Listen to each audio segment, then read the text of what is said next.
Salam sejahtera Malaysia, denyut nadi suara rakyat bergema di channel ini. Tuan-tuan dan puan-puan yang dihormati sekalian, pilihan raya kecil Sungai Bakap akhirnya meletakkan kakinya pada hari ini, 6 hari bulan Julai 2027. Baik, tuan-tuan dan puan-puan, saya mendapat maklumat daripada teman-teman, rakan-rakan, para content creator dan ramai lagi lah, termasuklah rakan-rakan yang ada di Sungai Bakap, menyatakan bahawa keputusan terkini melihat kepada rumusan mereka lah, pada pendapat mereka, dengan rumusan mereka, melihat kepada feedback, melihat kepada senyuman, melihat kepada bendera, melihat kepada laungan suara daripada penyokong-penyokong, nampaknya sekarang ini kemenangan bakal berpihak kepada PKR, Pakatan Harapan, ya, Pakatan Harapan PKR.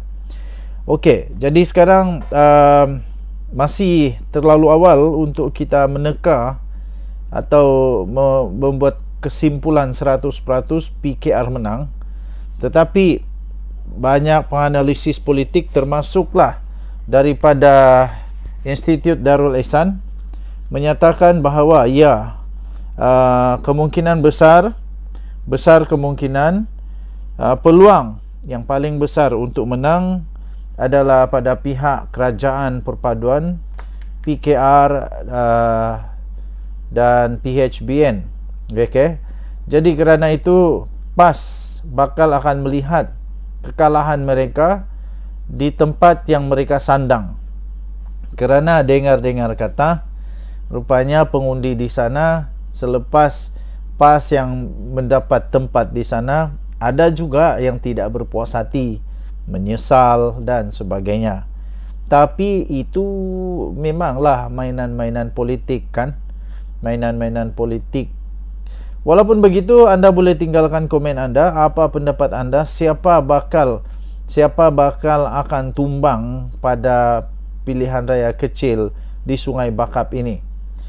Okey, jadi anda boleh tinggalkan komen. Tapi bagi saya secara personal, saya fikir PRK Sungai Bakap ini akan dimenangi oleh kerajaan. Kenapa? Kerana ada banyak perkara yang boleh mempengaruhi, yang boleh menyebabkan, yang boleh menarik hati para pengundi-pengundi di Sungai Bakap untuk memberikan kepercayaan mereka mengundi kepada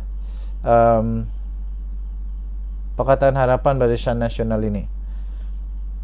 Dan kalau kita lihat di Kuala Kubu Baru dulu, di sanalah bermulanya keyakinan bahawa memang PHBN ini dia punya kerjasama boleh menang. Dan kalau gabungan di antara PHBN menjadi makna kata penyokong Pakatan Harapan akan sokong Pakatan Harapan, dan penyokong Barisan Nasional pun kalau tiada masalah, mereka pun tetap akan sokong PKR atau PH. Jadi besar kemungkinan PH menang. Okey, jadi apa pendapat anda? Sekali lagi tinggalkan komen. Denyut nadi suara rakyat bergema di channel ini. Bye bye. Salam sejahtera Malaysia. Aduh, Hadi Awang kata banyak masalah selesai guna hasil negara ketika PN perintah. Dekwa Hadi Awang. Pertama sekali saya minta 1, 2, 3 benda saja. 3 benda saja. Cuba Hadi Awang beritahu 3 benda yang mana masalah negara diselesaikan ketika PN memerintah.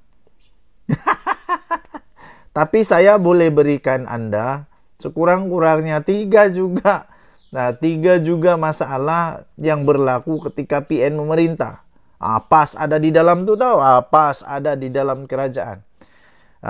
Minta Hadi Awang untuk berikan apa masalah yang diselesaikan oleh Hadi Awang dan Perikatan Nasional. Nah, yang saya ingat, saya bagi sikit je lah, walaupun mungkin berpuluh-puluh masalah yang timbul ketika PN memerintah. Yang pertama sajalah, ketika Perikatan Nasional memerintah, waktu itulah pertama kalinya Malaysia ada empat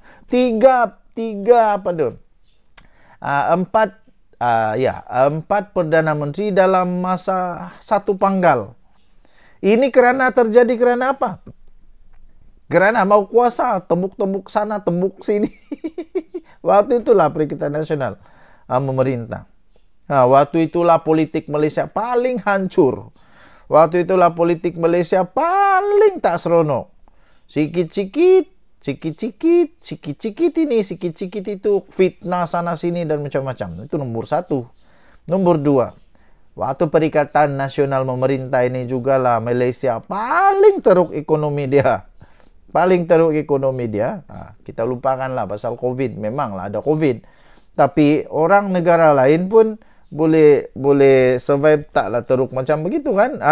Jadi waktu Perikatan Nasional memerintah, waktu itulah hutang negara paling banyak tahu. Hutang negara paling banyak. Entah apalah masalah yang diselesai oleh Hadi Awang. Masalah ayak di Kelantan pun tidak selesai. Masalah-masalah banyak lagi di Kedah tidak selesai. Kata mau selesai masalah negara, minta maaf lah. Cubalah nyatakan 3 sajalah, jangan banyak. Jangan banyak. Okey, kemudian apa lagi? Okey, saya bagi tahu beberapa lah. Waktu Kerajaan Perikatan Nasional memerintah ini jugalah paling banyak pemimpin dalam Perikatan Nasional. Pemimpin dalam Perikatan Nasional paling banyak dikantoikan ada rasuah, salah guna kuasa, didakwa di mahkamah. Paling banyak ketirisan berlaku. Jadi saya tidak tahu Hadi Awang ini kata di mana dia kata ada diselesaikan masalah negara. Ada diselesai masalah negara. Di mana? Dia kata kerajaan tidak perlu berhutang dengan Bank Dunia dan tabung kewangan antarabangsa. Ya, sebab semua wang di KWSP semua kena korek-korek oleh pemilik akaun sendirilah, bukan kerajaan yang korek. Janganlah salah faham. Presiden PAS Presiden PAS Hadi Awang ini silap-silap dia pun sudah jadi macam macam Tun Mahathir, sudah tua anda ingat lagi. Jadi cubalah. Dia kata banyak masalah diselesaikan masa kita memerintah dalam masa sedikit saja, tidak bergantung dengan orang lain. Apa benda yang dia cakap ni? Kenapa dia pakai benda ni? Adakah kerajaan sekarang pergi mengutang dengan negara luar? Pelik jugalah. Aduh, pelik. Dia kata ini peluang untuk kita tolak PH. Saya kata ini peluang untuk tolak PN. Saya bukan sokong PN, tapi saya hanya cakap bertentangan saja dengan apa yang Hadi Awang kata. Kalau dia kata tolak PH, saya apa kata kalau saya kata tolak PN? Tolak PN ramai-ramai. Jadi cubalah, saya pun minta jugalah Hadi Awang nyatakanlah apa masalah yang diselesaikan ketika PN memerintah. Yang saya tahu Hadi Awang hanya menambahkan lagi gaji yang tidak sepatutnya. Yaitu Hadi Awang tiba-tiba jadi apa? Hadi Awang jadi duta berstatus menteri. Setaraf dengan menteri yang selama ini tak ada, tiba-tiba dia ada. Itulah Hadi Awang punya kehebatan. Betul, itulah. Okeylah, tahniahlah kepada Hadi Awang yang berjaya membuat kenyataan yang agak lucu dan berjaya menarik perhatian hempedu saya untuk berdedar-dedar dengan nadi suara rakyat bergema channel ini. Bye-bye. Ya, tuan-tuan dan puan-puan. PAS. Memang PAS ini suka bertopeng-topeng. Macam dia hebat sangat. Ini artikel baru ni. PAS terus senyap bila rakan sendiri, bila geng sendiri. Jadi peguam lelaki untuk Israel, seorang lelaki Israel yang bersenjata tu. Nama orang ini, peguam ini Naransing. Peguam baru lelaki Israel miliki ratusan peluru dan 6 pistol. Ditulis oleh Ahmad Mursi ini. Okey, jadi ada siap gambar dia lagi. Tahu? Ada siap gambar. Nampak? Nampak tu. Nampak ada gambar? Ada. Ni bukan cakap-cakap ni, ada gambar ni. Ada gambar. Pas terus senyap bila rakan sendiri jadi peguam lelaki Israel bersenjata. Kenapa? Boleh tanya kenapa? Pas buat-buat pekak lah. Apabila tersebarlah gambar ramai pemimpin PAS, termasuklah Menteri Besar Kelantan yang bergambar bersama dengan Datuk Naransing. Naransing di penamaan calon di mana? Di Sungai Bakap. Tapi tahu tak siapa Naransing? Naransing ini adalah peguam yang mewakili penceroboh warga Israel yang masuk ke Malaysia. Ditangkap bersama dengan ratusan peluru dan 6 pucuk pistol. Penceroboh ini ditangkap di saat PMX sangat lantang menyuarakan isu Palestin di peringkat antarabangsa di depan Presiden Amerika, Chancellor Jerman dan forum-forum antarabangsa. Ini menimbulkan banyak persoalan lah di kalangan rakyat. Apa tujuan lelaki itu datang bersama dengan senjata pada waktu ini? Tidak kiralah apa juga pun usaha PMX yang lakukan untuk membantu Palestin, PN PAS terus tidak berhenti-henti memperlekeh walaupun seluruh dunia memuji. Oleh kerana nak tunjuk sangatlah terpalinglah Palestin lah PAS ni kan, pemimpin PAS ni terpalinglah Palestin. Macam-macam lah fitnah dilemparkan. Termasuklah ustaz-ustaz PAS yang dikatakan pandai mengajar Al-Quran. Naran ini pernah bertanding di atas tiket Perikatan Nasional untuk Parti Gerakan di Dun Jalong pada Piaru 15 dan kalah serta hilang wang deposit. Sudahlah kalah, hilang wang deposit. Dia pernah pula mewakili Razman Zakaria dalam kes saman fitnah yang difailkan oleh PM10. Akhirnya Razman memohon maaf kerana fitnah dan kes dianggap selesai. PAS bukan hanya rapat, malah menjadi sekutu rapat kepada Naransing. Tapi hinggalah pada hari ini, PAS terus membisu umpama ayam berak kapur. Aduh, sudahlah ayam berak kapur, kesian juga. Kesian juga. PAS ni macam ayam berak kapur. Sudahlah ayam berak kapur lagi. Jadi sekarang kenapa PAS macam mau jadi hero?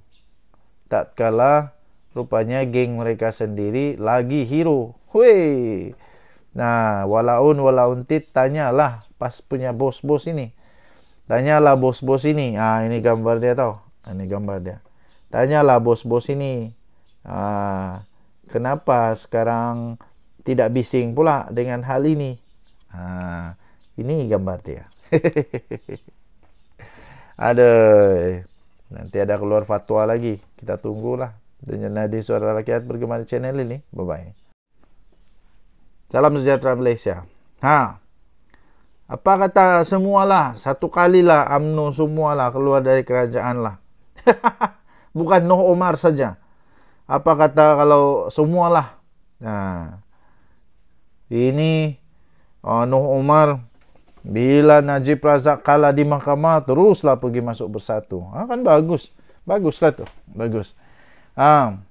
Tapi masalah dia, kalau semua ahli MP daripada UMNO masuk, keluar dari kerajaan, diorang pergi mana?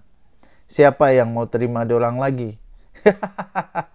Siapa lagi yang mau terima diorang? Sekarang tiba-tiba yang paling peliknya pula, setelah begitu huha, tiba-tiba ada pula pengumuman orang yang sudah dibuang, orang yang sudah digantung daripada UMNO, dari keahlian, dibuka semula untuk boleh buat rayuan, kita terima. Adakah ini tandanya UMNO pun semakin terdesak? Apapun, UMNO berada dalam kerajaan madani sudah cukup bagus. Jadi, kita harap Zaid Hamidi tetaplah berfikiran waras, tetaplah berfikiran profesional. Jangan terikut-ikut dengan Nur Omar. Jangan terikut-ikut dengan Nur Omar yang hanya kerana Najib terus keluar daripada kerajaan. Berbaloikah UMNO keluar dari kerajaan perpaduan ini? Kerajaan perpaduan tidak rugi apa-apa.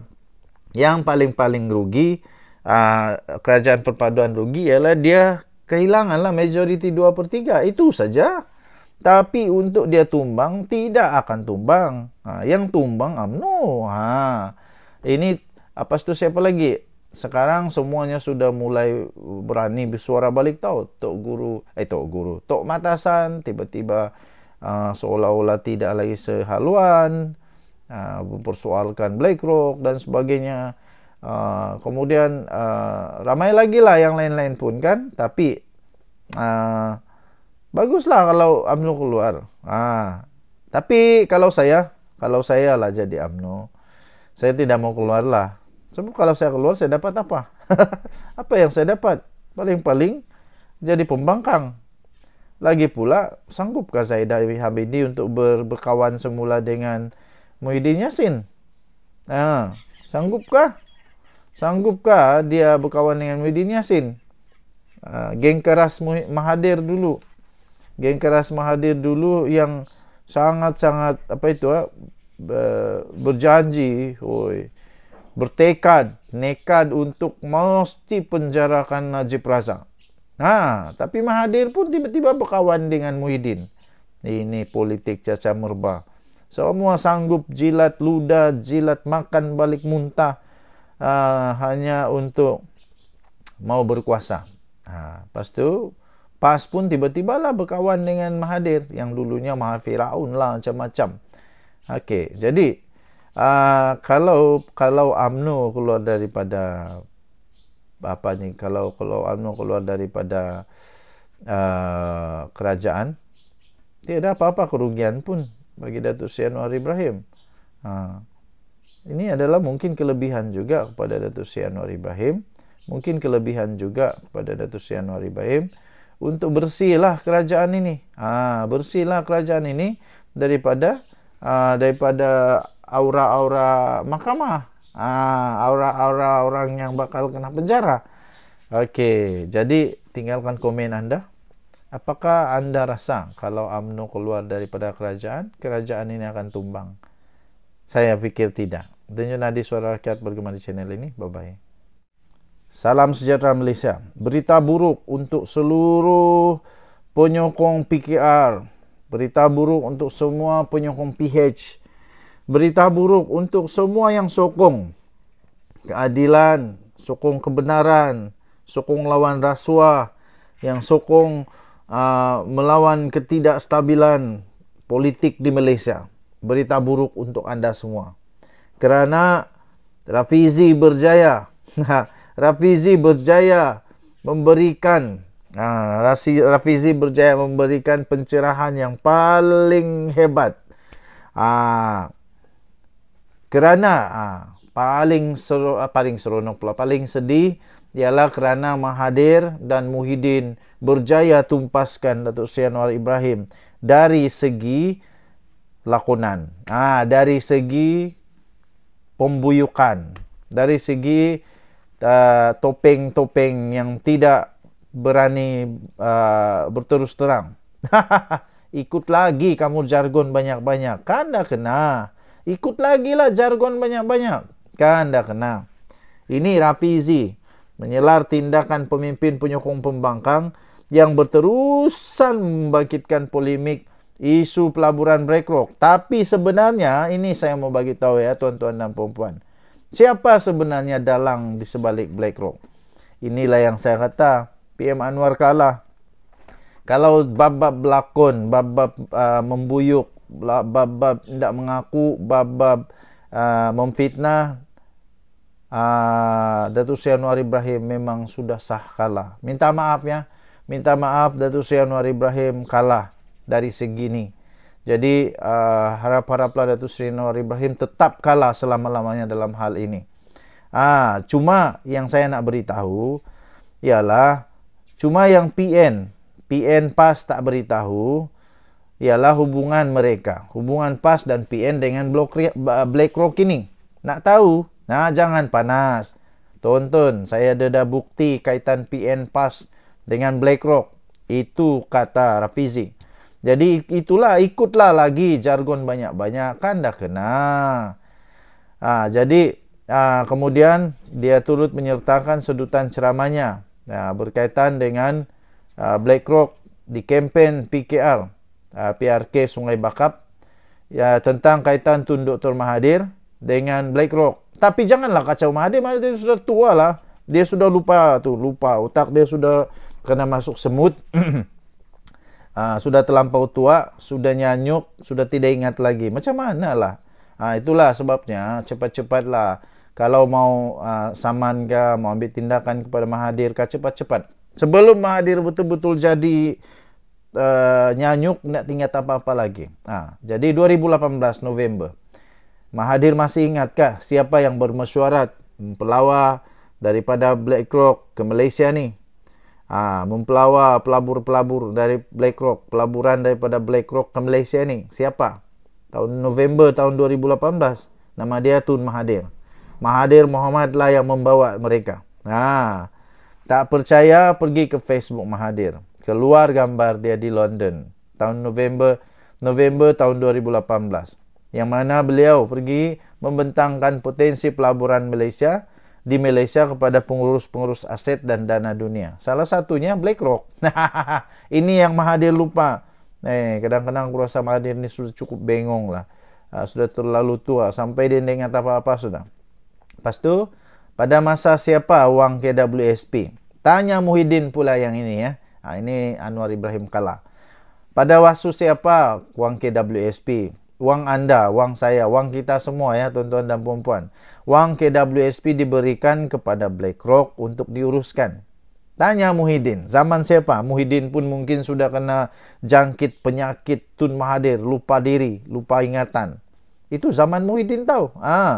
Perkara ini telah berlaku pada bermula zaman Muhyiddin. Zaman pentadbiran dia, tiada masalah. Fatwa lain, zaman orang lain, fatwanya lain. Itulah PAS. Itulah PAS. Kalau dia ada kelebihan, dia kasih keluar fatwa yang dia menang. Kalau dia tak ada kelebihan, dia kasih fatwa orang semua masuk neraka. Itulah. Itu tahun 2021 tahu. Tahun 2021 Perdana Menteri ketika itu siapa? Muhyiddin Yassin. Di dalam kerajaan ada siapa? Ada PAS. Perdana Menteri ketika itu Muhyiddin Yassin meluluskan cadangan KWSP untuk menyerahkan BlackRock. Untuk menguruskan dana KWSP berapa? 600 juta. PAS tanya Muhyiddin. Orang-orang PAS walaun tanyalah pemimpin PAS. Kenapa waktu itu tidak bising? Sehubungan itu Rafizi mengingatkan peranan Mahathir sebagai penasihat ekonomi kepada 4 negeri dikuasai PN, yaitu Kedah, Kelantan, Terengganu dan Perlis. Beliau mempersoal di mana peranan Menteri Besar 4 negeri berkenaan, terutama Menteri Besar Datuk Seri Muhammad Sanusi Makno dalam menegur Mahathir. Mana Sanusi? Waktu Sanusi buat-buat dia macam hero, bukan main hebat lagi. Hebat, berani. Sampai Sultan pun kena maki. Takkanlah Mahathir kau tak boleh tegur. Itu Rafizi punya persoalan memang terpadulah. Tun yang dulu mula jumpa dengan BlackRock tahun 2018. Satu ayat pun tiada yang keluar dari Menteri Besar Kedah, Perlis, Kelantan, Terengganu, tiada.